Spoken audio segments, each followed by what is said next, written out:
Hello guys, नमस्कार। आज मैं आपको जो 46 मैंने एमसीक्यू डाले थे 2021 एम्स में जो आए थे, अब मैं उससे आगे आपको बताने जा रही हूँ। ठीक है। और आप सब कैसे हैं? होप सो कि आप सारे अच्छे हों। हाँ, और एक और बात ध्यान रखना है आपको, अपनी सेहत का बिल्कुल अच्छे से ध्यान रखना है, क्योंकि जब एग्ज़ाम आता है ना तो किसी को लूज़ मोशन लग जाते हैं, किसी को टेंशन हो जाती है। तो ऐसा नहीं करना है। तो आप डेली थोड़ा टाइम, अगर जैसे कि कुछ कैंडिडेट होंगे जो क्लिनिकल भी जॉब कर रहे होंगे और उनको सिर्फ सुबह शाम को टाइम मिल रहा है पढ़ने का, और कुछ कैंडिडेट ऐसे हैं कि जो सुबह बैठते हैं और शाम तक पढ़ते रहते हैं। ठीक है, जिनके पास जो फोकस लेके पढ़ रहे हैं कि हाँ हमें एग्ज़ाम देना ही है। तो जिनके पास टाइम है वो मॉर्निंग में ज़रूर योगा एक्सरसाइज कुछ ना कुछ आप ज़रूर करें, साथ में मेडिटेशन भी करें और हेल्दी खाना खाएं।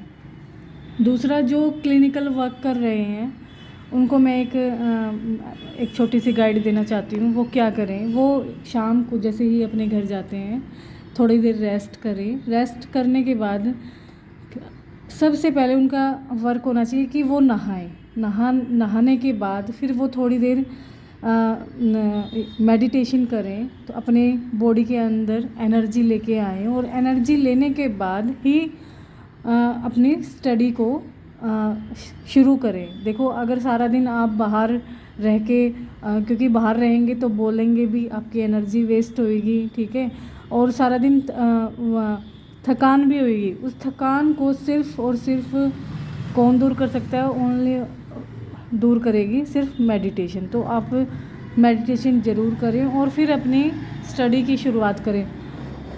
ऐसी कोई बात नहीं होती कि जो सारा दिन पढ़ रहा है उसी का ही सिलेक्शन होगा, ऐसा नहीं होता है।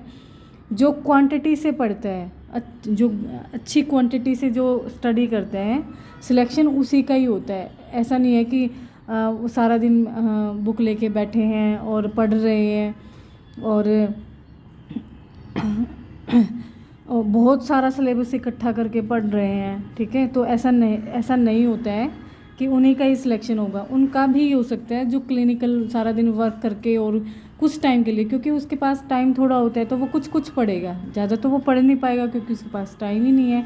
तो क्वांटिटी जो पढ़ता है सिलेक्शन उसी का ही होता है। चलो आज आगे मैं बताने जा रही हूँ। 46 क्वेश्चन था आरसीटी मसल्स, ये तो क्वेश्चन आएगा ही आएगा। ठीक है, नहीं आया तो लक की बात है, पर आता है। मैंने जितने भी एम्स के और रोहतक पीजीआई के एग्ज़ाम दिए ना, हर एक पेपर में, फिजियो के पेपर में ये आया है। तो ये इनकी 4 मसल्स हैं और ये ऑप्शन में आती हैं 4, किसी में कुछ आता है किसी में कुछ आता है, तो आपको ये याद कर लेना है। ठीक है, 47 क्वेश्चन है बॉटनी या डिफॉर्मिटी। अब ये देखना है कि अब की बार, पिछली बार बॉटनी या डिफॉर्मिटी आई थी। ठीक है, फ्लेक्शन पीआईपी इसका आंसर था। ये क्वेश्चन भी आ सकता है यूं का यूं, और इसके अपोजिट भी आ सकता है, स्वान नेक डिफॉर्मिटी, पर आता ज़रूर है, हर पेपर में आता है।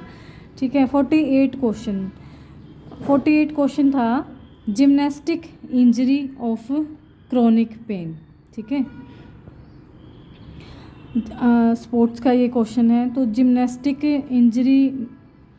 इंजरी का ये क्वेश्चन था। तो जिम्नास्टिक में क्रोनिक पेन किस कंडीशन में हो जाता है? ठीक है, और ये जो एक एमपीटी एंट्रेंस की बुक है, एमपीटी एंट्रेंस, आप ना उसमें देख लेना, ऑनलाइन देख लेना, एमपीटी एंट्रेंस एमसीक्यू बुक है, उसमें से ये डायरेक्ट क्वेश्चन आया हुआ है।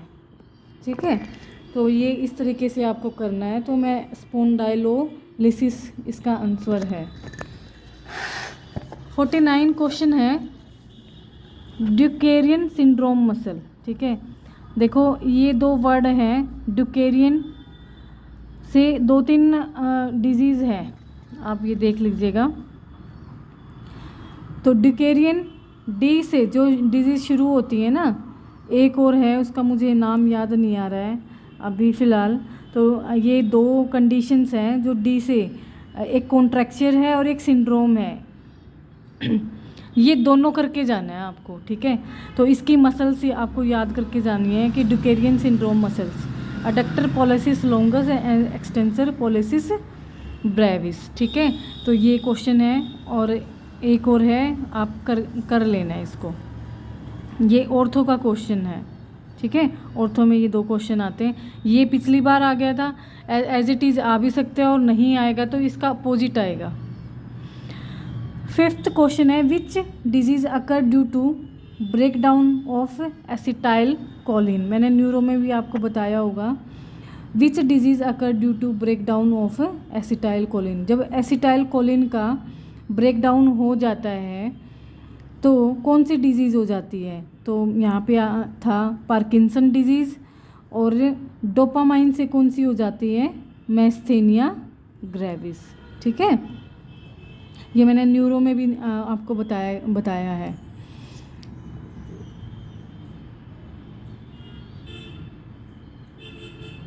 डोपामाइन से शायद पार्किंसन होता है, और एसिटाइल कोलिन की ब्रेकडाउन से माइस्थेनिया ग्रेविस होता है। 51 क्वेश्चन है, नॉर्मल आर्टीरियल ब्लड प्रेशर, ठीक है। तो आर्टरी का ब्लड प्रेशर पूछा था, तो ये आप देख लेना, ठीक है। और जितने भी ब्लड प्रेशर्स होते हैं ना हमारे, capillary blood pressure, venous blood pressure, static pressure, dynamic pressure, जो भी है प्रेशर, ये आप अपने छोटे छोटे नोट्स में बना लेना। फिजियो की बुक जब संबुलिगम उठाओगे ना, उसमें वैसे ही शॉर्ट है, और उसमें से भी शॉर्ट निकालना है आपको, और आप अपने नोट्स में लिख लेना। आएगा ज़रूर, ऐसा नहीं कि नहीं आएगा, क्योंकि हर पेपर में आता है। 52वां क्वेश्चन है, सोप एक क्वेश्चन आया था। देखो ये जो वर्ड है ना, ये आपको ना MPT एंट्रेंस MCQ बुक में से क्वेश्चन आया हुआ था। ये बिल्कुल same to same as it is. जिसके पास भी ये बुक है वो उस बुक को अच्छे से रीड करें। S means subjective, O means objective, A means assessment, और P मीन्स प्रोसीजर, ठीक है। तो इसका ये वर्ड है, इस पे ये आया हुआ था क्वेश्चन, ये आप पूरा पढ़ लेना। 53वां क्वेश्चन था, टेंडोसिस स्प्लिंट, ठीक है। तो टेंडोसिस जो स्प्लिंट है वो किस इंजरी में यूज़ किया जाता है? टेंडोसिस स्प्लिंट स्पाइनल कॉर्ड इंजरी में यूज़ किया जाता है। 54वां क्वेश्चन है, normal adult sitting on wheel chair, ठीक है। तो इसमें ये पूछा गया था, जो नॉर्मल अडल्ट जब व्हील चेयर पे बैठता है तो उसकी सिटिंग क्या होनी चाहिए, क्या होती है? तो गो बैकवर्ड और गो डाउन फॉरवर्ड। ये मेरे आइडिया से हैं ये आंसर, ये आप अपने आंसर भी देख लेना, क्योंकि ये जो मैं उसमें एग्ज़ाम में जो टिक करके आई थी वही मैंने लिखा हुआ है। आप एक बार और भी चेक कर लेना इनको। मैं नहीं चाहती कि जो मैंने इनके आंसर लगा रखे हैं MCQ के वही आंसर मिले, क्योंकि आंसर तो टीचर को ही पता होता है, ठीक है। मुझे तो नहीं पता होगा, क्योंकि मैं तो ये करके आई थी, ठीक है। 55वां क्वेश्चन है, इन पैराप्लीजिया, ठीक है। तो ये पैराप्लीजिया का एक क्वेश्चन आया था। न्यूरो से काफ़ी क्वेश्चन आते हैं और अच्छे आते हैं। इन पैराप्लीजिया में क्या होता है? सेंसरी डेफिसिट हो जाती है। तो ये बहुत ही इजी क्वेश्चन था और अच्छा भी लगा करने में। 56वां क्वेश्चन है, normal capillary blood pressure. 2 pressure आए थे, देख लो, ठीक है। ये मुझे नहीं आता था तो नहीं मैं करके आई। 57 क्वेश्चन है, फैलन टेस्ट, जो ये हमारे स्पेशल टेस्ट है ना, टॉपिक में लिख लेना स्पेशल टेस्ट। और वैसे भी मैं और वीडियोस बनाऊंगी तो उनमें मैं आपको बताऊंगी कि कौन कौन से टॉपिक्स और करने हैं। Phalen test means compression of median nerve. 58 question है, OA use splint in thumb. अगर थंब में ऑस्टियोआर्थराइटिस हो जाता है तो कौन सा हम स्प्लिंट यूज़ करते हैं? तो इसमें यूज़ करते हैं हम थंब स्पाइका।